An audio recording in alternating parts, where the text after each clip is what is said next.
Good morning, everyone. As Pascal mentioned, my name is Matthew Dunn, and I'm an associate at Senfree. I think just for the sake of saving some bandwidth, because I have been having a bit of difficulty this morning, I'll keep my camera off for now, and if it improves, then I'll put it on a bit later. But for those of you who may not be as familiar with Senfree, Senfree is an independent, not-for-profit think tank based in Cape Town. And our main focus really lies in conducting research that contributes to financial sector development in emerging markets, primarily in Africa, with the aim of realizing lasting impact in the lives of individuals in these markets. So our discussion for today is really on the potential of cell captives as an alternative insurance license option, and also looking at the role that it can actually play in insurance market formalization. Now, just to note that much of the insights I'll speak to today actually draw on experiences in the African context, where we've seen this arrangement, adopted in several markets in the region already. But I think the learnings that we've uncovered may still be useful for European insurance regulators and supervisors to engage with. So I think if we can go to the next slide, please, Pascal. To start off with, I'll speak to what a cell captive structure is before discussing the potential of cell captives to address some of the key challenges facing insurance markets in Africa. And I'll then conclude by discussing how regulators and supervisors, can practically look to take this model forward in their own jurisdictions, should they actually recognize a clear use case for it. So we can go to the next slide. From the research that we've done, what we've seen is that a cell captive is essentially an insurance vehicle created by an insurance company known as a cell captive insurer, whereby its insurance license is extended for use by another organization. This is known as the cell owner through the issuing of a special class of shares. Now, how this works is that you'd basically have a hub and spoke model where you'd have one central license insurer, which forms ring-fence cells or accounts for the insurance of the owner's own assets or the insurable risks of his clients or membership base. Now, depending on the nature of the arrangement, the cell owner can then draw dividends on the proceeds of the cell. You can also obtain underwriting from the cell captive insurer and also benefit from other insurance-related support functions. So the cell captive insurer in this case is then ultimately accountable for all regulatory compliance and would hold the insurance license that covers the business of all the cells under its supervision. So if we start off by actually looking at what's known as a first-party cell structure. This is used where a cell owner essentially wishes to insure its own operational risks. And in this instance, the cell owner is then the policy holder and the beneficiary under the insurance policy, which should be issued by the cell captive insurer. If we go to the next slide, we can see what's known as a third-party cell structure, and under which the cell owner would buy a special class of shares in the cell captive insurer to basically capitalize that cell. And then one of the key differences here with the first party cell captive structure is that policies are issued via the cell to members of the public or a customer base rather than carrying the cell owner's own risk. So just to give an example, such policies can either be life or general insurance policies, while we've also seen various applications of this model developed for white labeled insurance offerings and can be distributed via, auto dealer chains, cell phone chains, or clothing retailers. And they are then able to share in the profits of the insurance provided to their customer base without needing to acquire their own insurance license. So this model is particularly relevant in the context of today's discussion. I think given the increasingly important role that we actually see it playing in supporting inclusive insurance in sub-Saharan Africa and potentially in other emerging markets globally. So I think we can move to the next slide now. And here you'll see what we've tried to capture at a very high level are some of the benefits that we see this model contributing towards inclusive insurance from the perspective of some of the key actors within a cell captive arrangement, and that's the cell owner, the cell captive insurer, and the insurance regulator. And we've captured this both for a first-party cell captive as well as for a third-party cell captive model.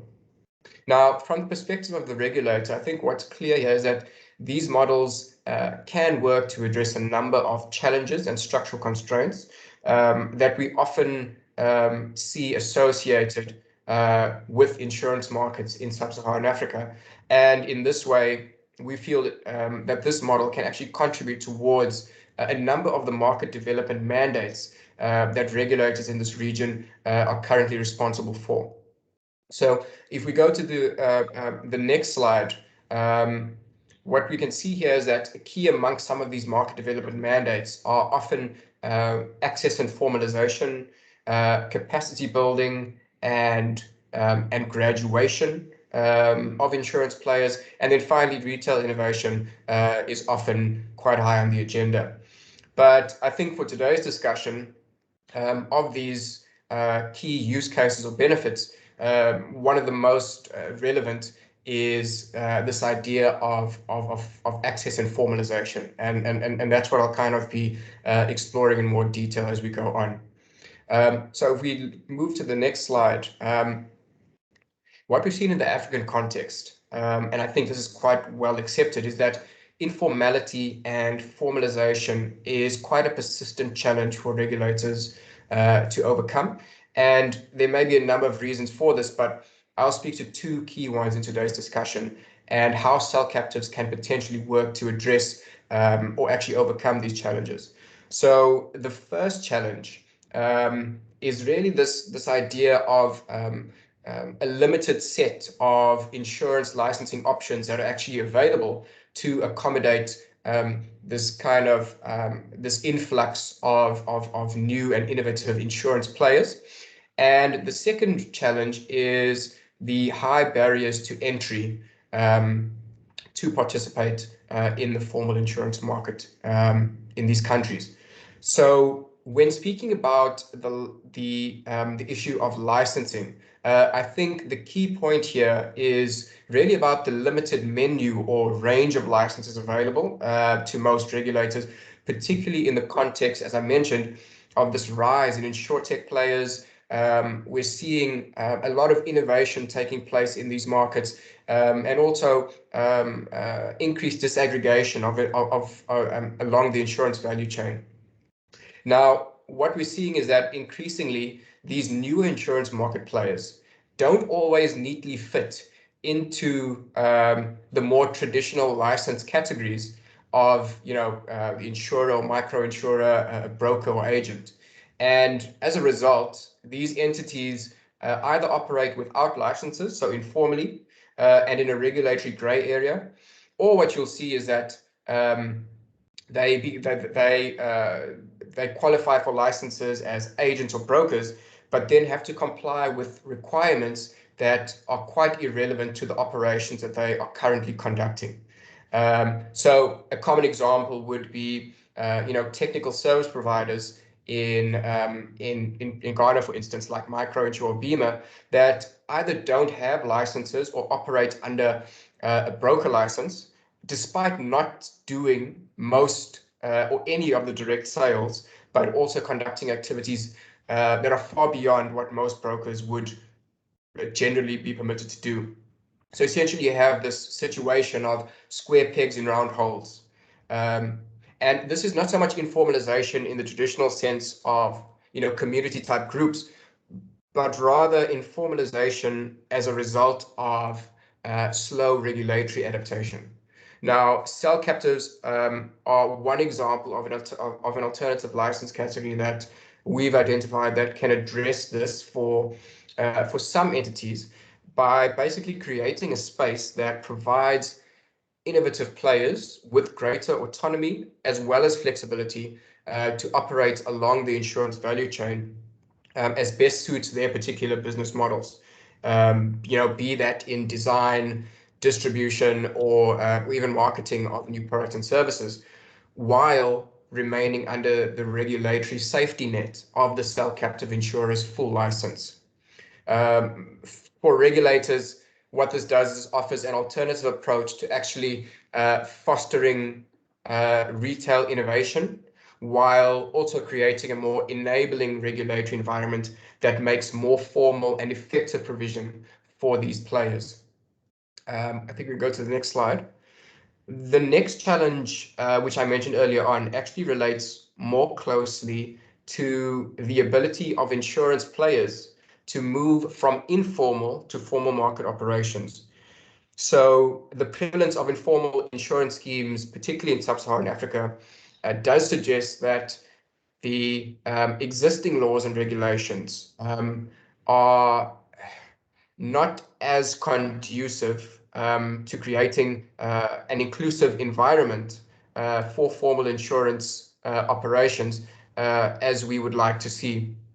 And I think faced with barriers such as high capital and compliance requirements, which, by the way, in a lot of cases are still legacy frameworks designed for larger insurance companies with much more complex structures. What we see is that smaller market players operating at the lower income end of these insurance markets are often unlikely to actually be able to operate sustainably under these conditions. Now, as a result, players may then end up electing to rather continue operating informally to avoid having to comply with these stringent regulations.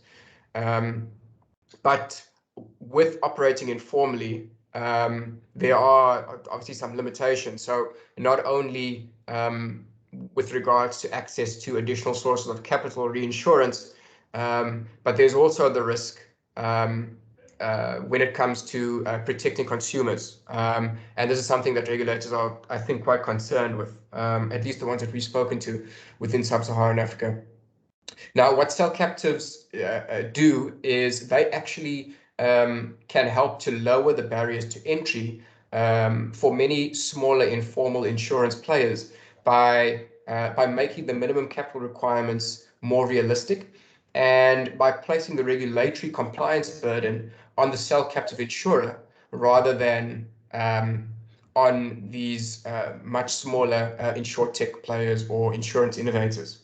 I think furthermore, what we've seen is that small players have the added incentive now of actually being able to share in the economic benefits from their insurance business, and are able to draw on the technical and administrative services which insurers can provide, and which will gradually lead to the capacitation and upskilling of these players, and possibly facilitating graduation to a fully licensed insurer status in future, should they wish. They obviously have the choice of whether to become fully licensed insurers or continue operating as cell captives. This really depends on their risk appetite and their own technical expertise. So what's clear here is that cell captives can fulfill, I think, a dual function when it comes to formalization of the insurance sector in sub-Saharan Africa. Firstly, by creating an alternative licensing option that more formally accommodates these innovative insurance players, and secondly, by enabling formal market participation through the lowering of entry barriers. And I think that's really an exciting finding for us, and one I think that can add a lot of value within these markets. So if we go to the next slide, I'll just maybe talk through what we've seen through our research to date, with the focus again, as I said, on sub-Saharan Africa. So I think to date, in the context of the cell captive arrangement, it's still very much a work in progress in sub-Saharan African markets, and it's really only in South Africa and Mauritius where we've observed fully operational markets at this point. I do think, however, that these jurisdictions can still play a big role going forward, particularly as demonstration cases or sources of learning for other interested markets. Now, I think what's quite noteworthy here is the cases of Kenya and Ghana, as these are countries that we've actually had the most engagement with and see the most progress being made. So in Kenya, for instance, we've had a number of discussions with interested insurtech players actually wanting to know more about the cell captive model, while from our engagement with the IRA, the Kenyan insurance regulator, it does seem that they do see cell captives as an important alternative license, in particular to support this innovation drive that they have, which is really encapsulated by the regulatory sandbox approach. And we are aware that there's an organization that has actually submitted an application for a cell captive license in Kenya for their sandbox, and we are waiting just to see how this actually plays out. In Ghana, meanwhile, so the regulator has issued a public concept note, and we worked with them on that. And they have stated that they are open to engaging with organizations interested in piloting the model. So, we're hoping to see some progress made in this regard in the near future, because I think we were also able to work quite closely with the major South African insurer who had an express interest in actually helping to launch a cell captive vehicle within Ghana, but I think also being open to opportunities in East Africa as well. So I think overall, we are seeing tangible steps being taken to move this concept forward. And hopefully this will have a positive impact on licensing options as well as formalization in these markets in the near future. But I think if we move to the next slide, I think, where we can have a look at South Africa as a case study. I think having spoken to some of the more theoretical concepts when it comes to cell captives, as well as some of our research findings to date, it would maybe be valuable just to talk through in a bit more detail the case of South Africa, and to give a sense of the development of cell captive regulation in South Africa since 1998, which I think is really interesting to consider, given it's one of the most advanced markets for cell captives on the continent, particularly where the third-party model is concerned. So I think just to give a quick overview, the current cell captive landscape in South Africa actually comprises, more than a dozen cell captive insurers that I think altogether have a cell base of, well over 300, of which around 70% are actually third-party cells. So third-party cell captives are definitely the dominant model within this country, and around 2/3 of these are short-term cells. But if we look back, what we can actually see is that prior to 1998, there was effectively no regulatory dispensation for cell captive insurers in South Africa, although there was cell captive market activity beginning all the way back in 1993. So what seemed to have happened is that it was actually first introduced by normal insurers conducting special types of business under their standard license without any special regulatory dispensation. This did change in 1998 when the previous insurance regulation was enacted, under which cell captive arrangements would have been regulated through what's known as pre-registration requirements and conditions of registration, and limited reporting requirements. But I think it's important to note that this was done, again, without any explicit reference to cell captives in the existing insurance acts of the time. As cell captives are actually based on the cell owner buying a special class of shares in the cell captive insurer and earning dividends on that, the relevant provisions from the Insurance Act were those actually relating to dividend payments, and the fact that no shares were permitted to be issued to independent intermediaries. So despite there being no dedicated regulations or references in the Insurance Act to cell captives, the non-bank regulatory authority in South Africa, known as known then as the Financial Services Board, known now as the Financial Sector Conduct Authority, actually de facto regulated cell captives via the license conditions on cell captive insurers. So no single set of license conditions was published, but typical license conditions did begin to emerge over time from 1998 onwards. Then in 2013, the FSCA actually began to put forward proposals for further strengthening and standardizing the regulatory framework for cell captives. And some of these were then adopted into subordinate market conduct instruments issued across the following years. And these include things like the way that similar arrangements should be treated, who would qualify as a cell owner, and what supervisory approach would apply to third-party cell captive arrangements, among others.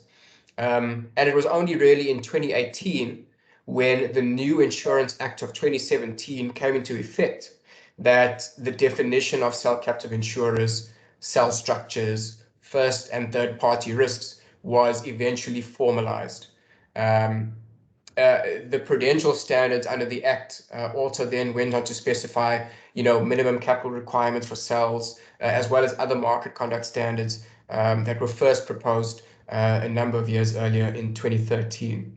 So since then, the FSCA has actually continued to monitor this arrangement and engage with the market, and actually recently conducted a further round of consultations with a number of cell captive insurers in order to ensure that this model is actually operating efficiently and securely within the market. So I think what we can take away from this is actually being able to see how this model has evolved from a country with actually no regulatory dispensation for it, but how gradually through an iterative and consultative process, the regulator, I think in collaboration with the market, started to develop the key parameters and conditions that are needed to create a level of certainty and, as I said, security around cell captive operations in these emerging markets.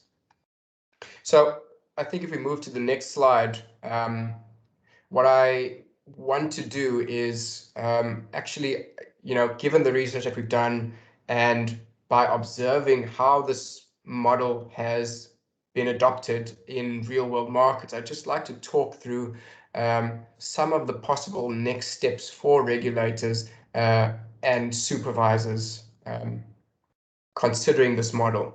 So firstly, what we found is that if your country operates under a common law legal system, there are unlikely to be prohibitions around a cell captive model. So in theory, this is something that could already be accommodated in these markets, because often what we've seen, and this again largely limited to African markets, is that if there's no explicit prohibition within existing regulation, then at the very least, these models can already start to be considered.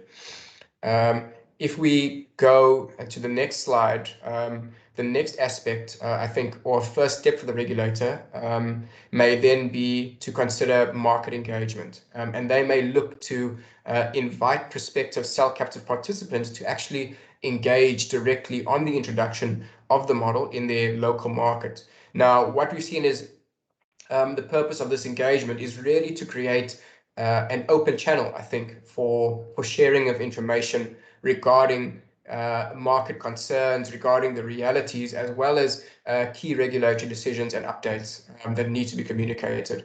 So it's important that the regulator targets its engagement not only at market incumbents, but I think also at potential market entrants, be they prospective cell owners or cell captive insurers, who may then be the source of future innovations in the market.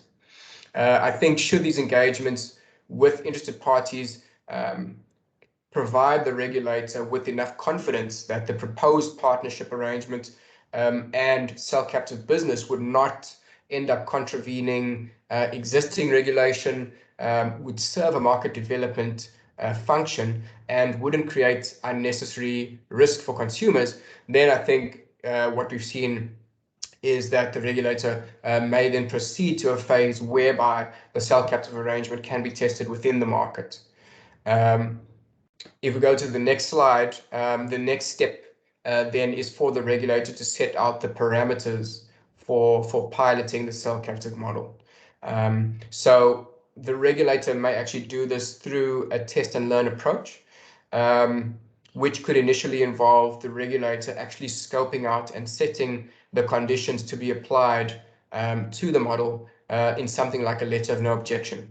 So what we've seen is that the letter of no objection thus becomes an interim guide for the model during the testing phase, and which can be adjusted as required at key points in this process.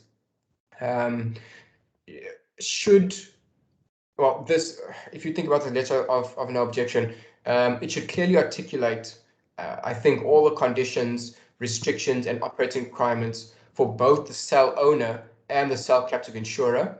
And furthermore, should the regulator consider the risks introduced by the cell captive model under these conditions to be unacceptable, it always has the option to consider additional conditions to be put in place during the testing phase to limit the scope and scale of risk from the model. So, for example, limiting the number of customers or premiums that can be collected within the model during the first year of the piloting phase.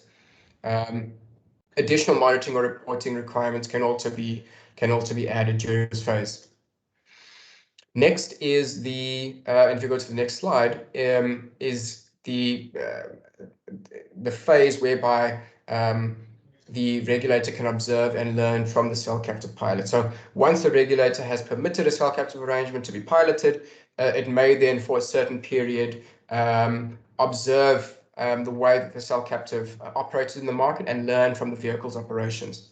Now, ongoing communication between the regulator and the cell captive during this period will essentially allow the regulator to form a more comprehensive and holistic view of the opportunities, of the challenges, and the market realities of a third-party cell captive structure within their market context.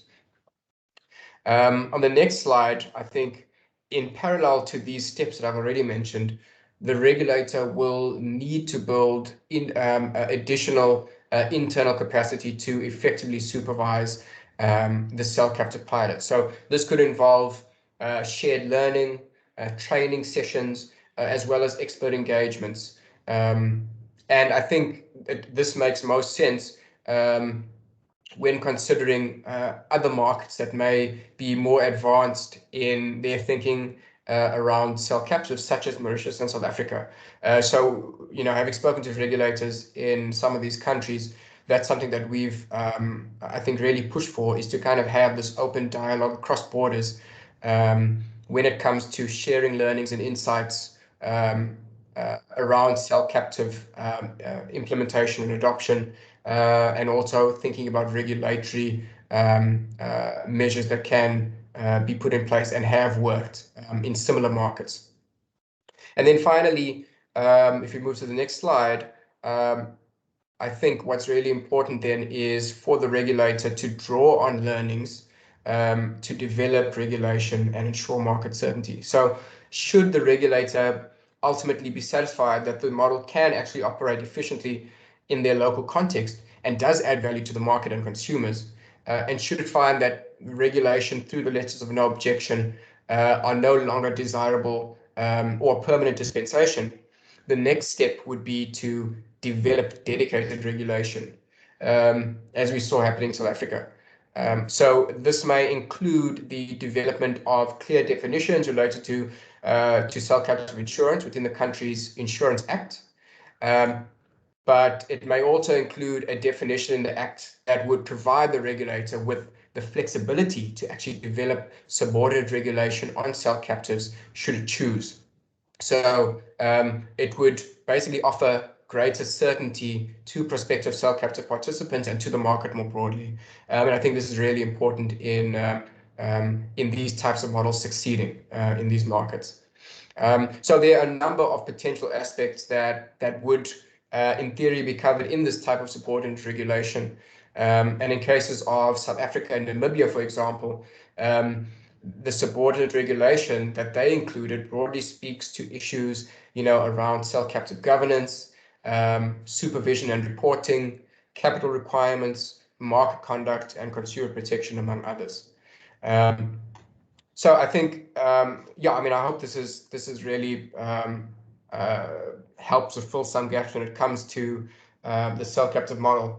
I think I could go into a lot more depth around the way that the model functions, and the kind of different ways that it has manifested, particularly in South Africa. But I think just for the sake of the discussion today, this really looks to cover at a high level what this model is all about, the type of role that it can actually fulfill in these markets when it comes to formalization, innovation, and graduation of insurance business. And then thinking about what are the next steps for regulators, because I think that's something that they've expressed a real interest in finding out about, because it is such a new space. Just reaching out to others and collaborating and learning from what's been done in other markets can definitely help to navigate when developing a suitable framework and environment to support this model going forward. So no, I thank you all for your time. Thanks, Pascal. I'll leave it there. We're really excited about it and hope to see a lot more progress made with this model in the near future. Thank you. Thanks, Matthew. Oh, sorry, I've got a bit of an echo. Apologies for that. Thanks for that really interesting presentation. We do have a bit of time for questions, if that's okay, before our break at 10. I've got a question actually myself, and you touched on this earlier, Matthew, but could you share a bit of a live example of a cell owner and a cell captive, just to give a bit more of a context as to like the relationship and the development of that relationship between the two? So sure. Yeah. Cool. So yeah, that's fine. So a good example, I think, and one that we saw again in South Africa, is that of SA Taxi.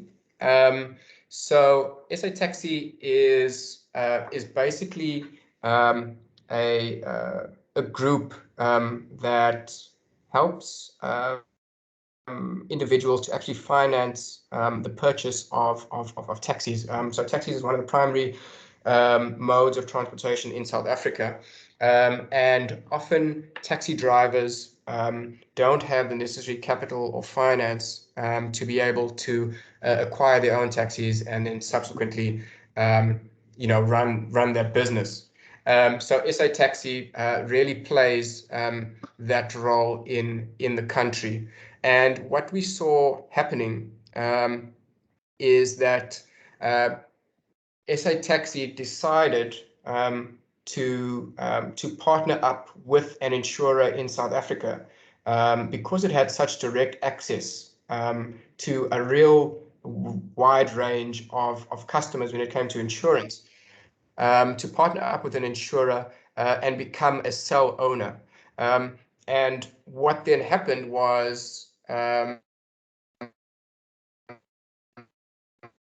to of different products and design and develop their own products that directly spoke to the needs of their customers, who are these taxi drivers and taxi owners, and be able to acquire these policies and these products at rates that suited their customers, because currently their customers were not being served when it came to accessing insurance for their vehicles, and for accessing credit. So I think through this, what they were able to do was then provide these really innovative insurance products to taxi owners who were part of their organization, so their kind of third-party customer base, and in this way enable them to serve a much broader customer demographic that currently was unserved and operating informally within the market. And that's been a real success story, I think, in South Africa to date. And it just gives an example of the way in which these third-party models can be used to really fill a niche role and be able to meet the demand of segments of the population that may not be accessible to traditional insurance providers, but also may not be within their own interest to serve. Just um, uh, given I think the level of income that these individuals currently access. But I hope that answers your question, Pascal. Yes, thank you. And just a reminder to participants that you can post a question either in the chat or you can also unmute. And actually, we have one question that's come from Andrea. Andrea, please go ahead. Thank you, Pascal, and thank you, Matthew, for the presentation. That was great. Yesterday, we had the opportunity to discuss the issue of digitalization, mobile insurance, insurtech, etc. So I was wondering if you have any example specifically of the use of cell captives in this context, like to enable, for instance, newcomers in this sphere. Thanks, Andrea. So so cases where we have seen this done is particularly in Kenya. So one of the prospective cell owners that we spoke to, they're an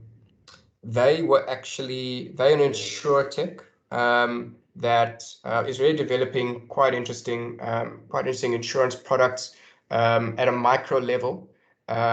And they are offering these products through a digital platform for both individuals as well as small businesses, MSMEs.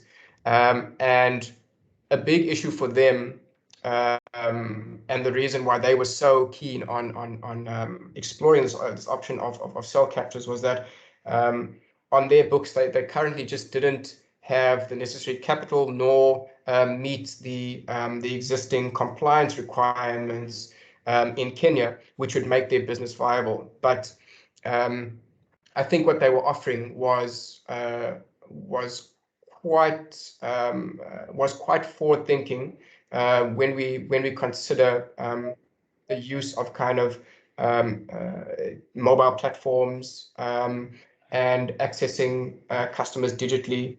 And I think they had already got quite a bit of traction through this. So their name was Lami. So I can provide contacts for them. But they are a really good example of where we see these kind of innovative insurtechs actually looking to explore and take the lead in this. In South Africa, this is not as prevalent. I think Kenya is quite a bit further ahead when it comes to the type of innovations that insurtech players are developing. But it's something that we definitely encountered quite a bit in that market. Thanks, Matthew.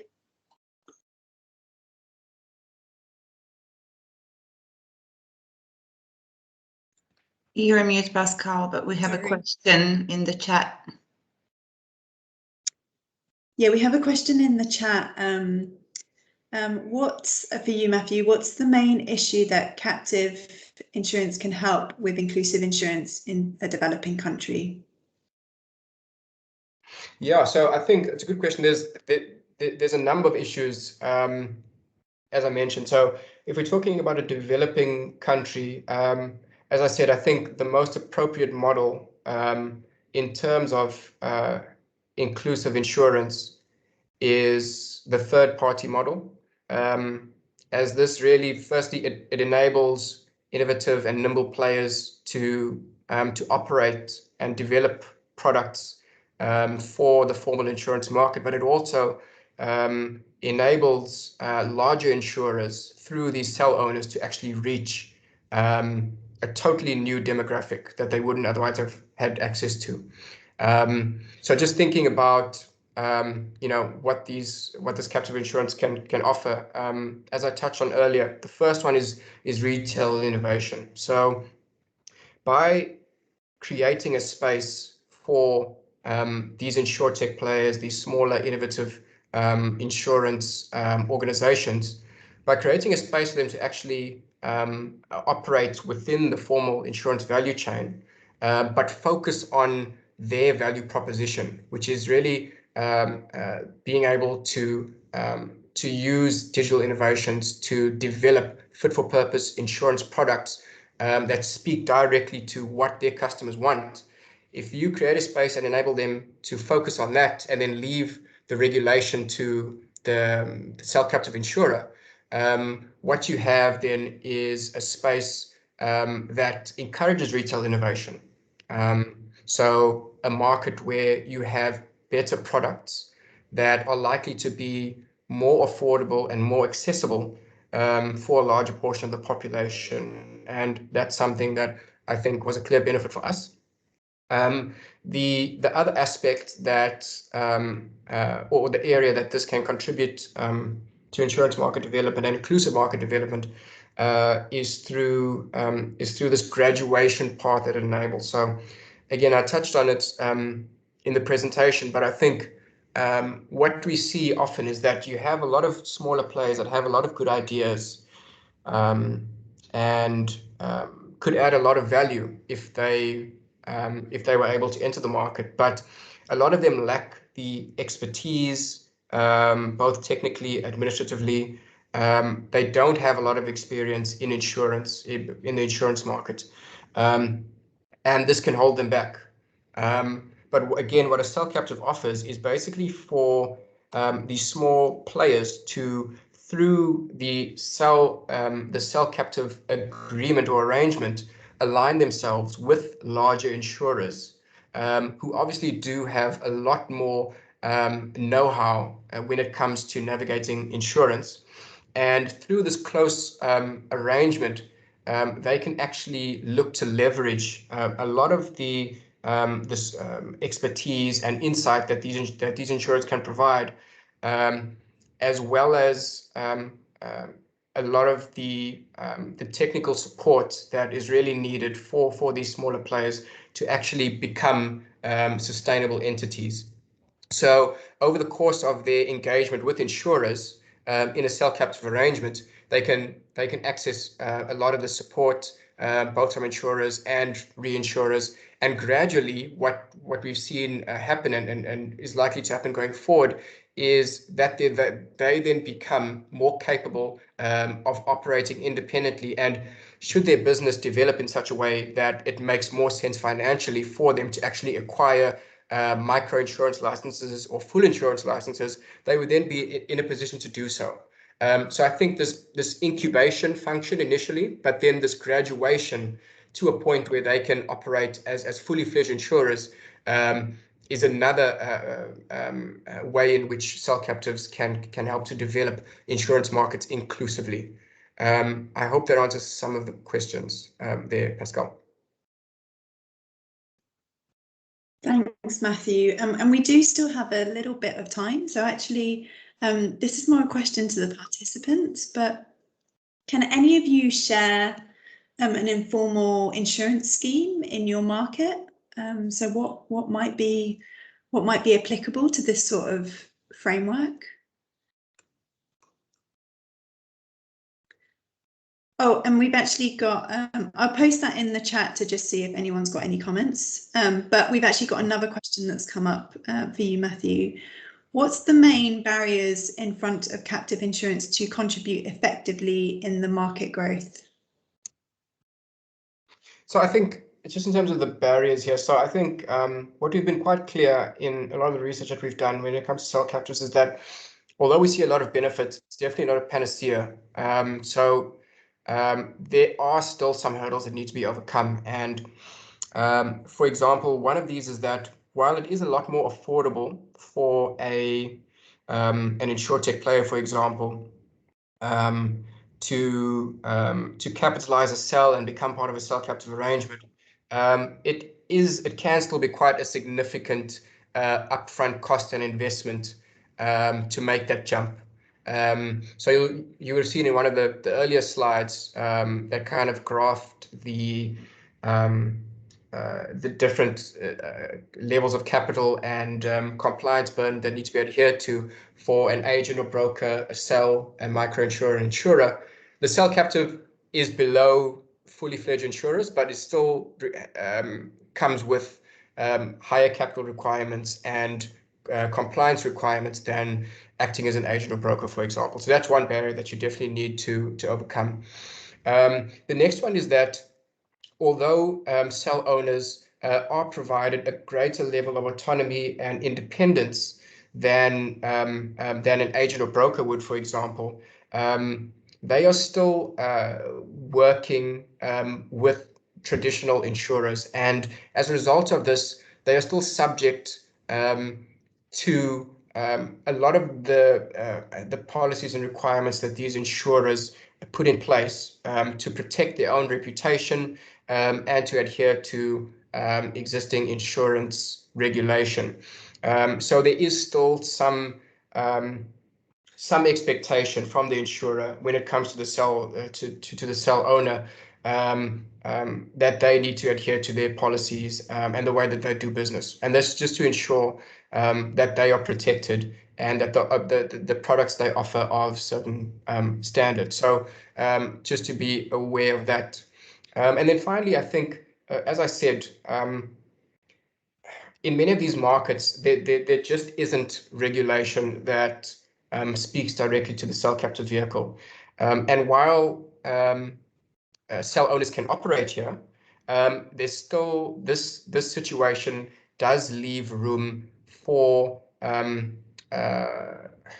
certain exploitation to occur.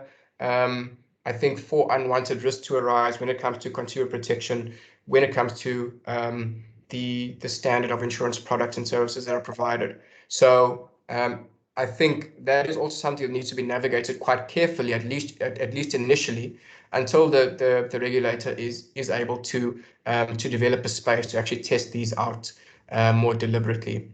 But those are just some, I think, some initial barriers that we've encountered with this model.